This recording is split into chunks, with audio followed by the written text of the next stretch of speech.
অনেকদিন পর যাচ্ছি তো আমরা একসাথে নিমন্ত্রণ করি। এই আমি তোর সাথে কথা বলছি, তোর সাথে কথা বলছি। আমি বলছি অনেকদিন পর একসাথে যাচ্ছি তো, আলাদা আলাদা গাড়িতে। তাও এই যে অপূর্ব আর আমাকে নিয়ে যাচ্ছে তন্ময়, আমরা যাচ্ছি এখন শুভর বাড়ি।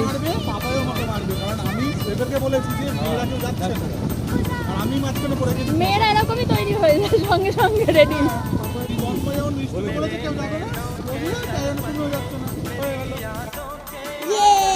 পেয়েছি আমি, আবার আবার আবার